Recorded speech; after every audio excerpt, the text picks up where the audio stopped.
Hello friends, कैसी बाटी आप सब। भोजपुरी रसायन ब्लॉग में आपके बहुत बहुत स्वागत बात है। फ्रेंड्स, आज हम आपके अंडा बिरयानी बनवले के एकदम झटपट और यूनिक रेसिपी शेयर करे जाती। बहुत ही झटपट बन जाला और एकदम यूनिक और डिफरेंट बात है। आप भी एक बार जरूर ट्राई करब। तो देर कोने बात के चलिए कि बनावल स्टार्ट कइल जा। तो फ्रेंड्स, अंडा बिरयानी बनाए खातिर हम यहाँ पर 1 गिलास चावल ले ले बाटी और एक के वाश कर दिल बाटी। तो आप देख सकेली यही गिलास से हम मेजरमेंट कैली हैं।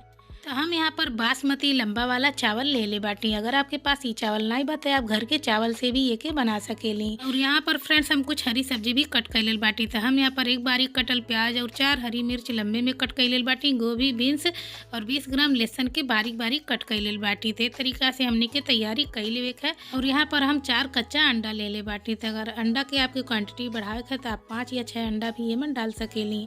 और अब हम गैस पे एक पतीला रख दिल बाटी और पतीला में 1 बड़ा चम्मच सरसों के तेल डाल दिल बाटी। जैसे ही तेल गर्म हो जाए हमनी के 3 तेजपत्ता डाल देवे है, आधा चम्मच जीरा डाल देवे है, आधा मिनट हमनी के जीरा के चटके देवे है ताकि एक फ्लेवर तेल में बढ़िया से आ जाए।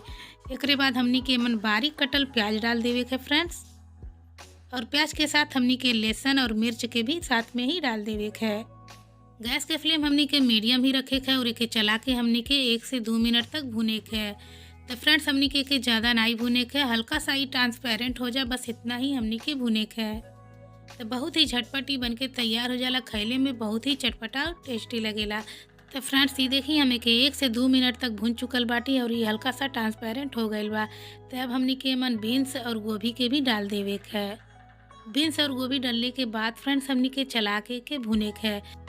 तो हमने के कम से कम 2 से 3 मिनट चला के मीडियम फ्लेम पे भुने है ताकि गोभी और बीन्स बढ़िया से भुन जाए।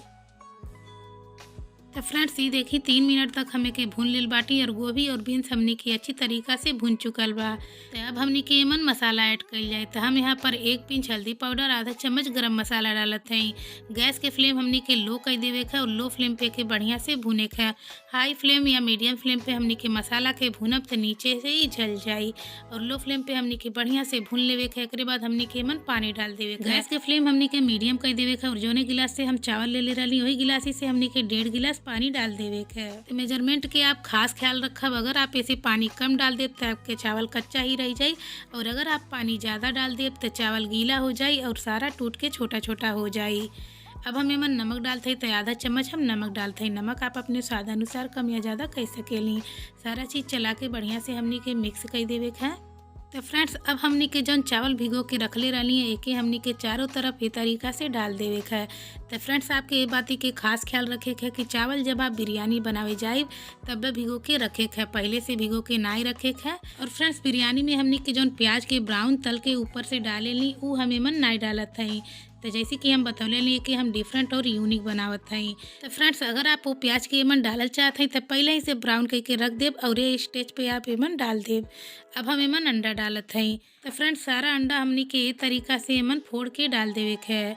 तो अगर आप ये तरीका से फोड़ के ना डाल पाते हैं तो आप कोनो भी कटोरी में फोड़ के रख लेब तो ऊपर से एक डाल देब। तो ऐसे ही थोड़ा थोड़ा दूर पे हमनी के अंडा के डाल देवे है। तो देखिए हम यहाँ पर अंडा डाल दिल बाटी। गैस के फ्लेम हमनी के मीडियम रखे है फ्रेंड्स और मन एक उबाल आवे देवे है। तो फ्रेंड्स, ये देखिए मन एक उबाल आ चुकल बात है। अब हमनी के ढक के मीडियम फ्लेम पे 4 से 5 मिनट तक पकावे है। तो फ्रेंड्स, ये देखिए 4 से 5 मिनट हमें के पका लेल बानी। तो एक बार हमनी के चेक कर लेवे है। तो फ्रेंड्स, आप देख सकेली मन पानी अब ही ज़्यादा बात है। हमनी के फिर से एक ढक के 2 से 3 मिनट तक मीडियम फ्लेम पे पकावे है। तो जैसे ही 3 मिनट हो जाए हमनी के एक बार फिर से चेक करे है। तो आप देख सकेली चावल हमनी के पक चुकल बा। तो अब हमनी के गैस के फ्लेम लो कर देवे है। चावल के थोड़ा सा चला के हल्का हाथ से हमनी के मिक्स कर देवे है। बिल्कुल हल्का हाथ से चलावे है हमनी के, ताकि चावल बिल्कुल भी न टूटे। गैस के फ्लेम हमनी के लो रखे है फ्रेंड्स और लो फ्लेम पे हमनी के ढक के 2 से 3 मिनट तक पकावे है, ताकि ये मन जौन हल्का फुल्का नमी बा वो बढ़िया से सूख जाए और बिल्कुल ही ड्राई हो जाए। ऐसे हमनी के चावल और भी खिला खिला बन के तैयार हुई। तो देखिए 2 से 3 मिनट तक हमें के पका लेल बाटी। तो फिर से हमनी के चला के मिक्स कर देवे है।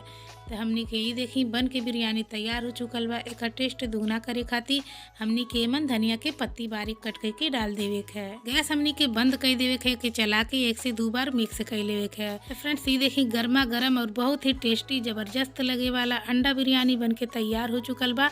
आप एके एक पुलाव भी बोल सकेली या फिर अंडा बिरयानी भी बोल सकेली। खइले में बहुत ही ज़्यादा चटपटा और टेस्टी लगेला। तो फ्रेंड्स, कैसन लगल आज की रेसिपी हमें कमेंट करके ज़रूर बताइब। अगर रेसिपी अच्छा लगल बा तो नीचे एक लाइक के बटन बा, आप ओके ज़रूर प्रेस कर देव।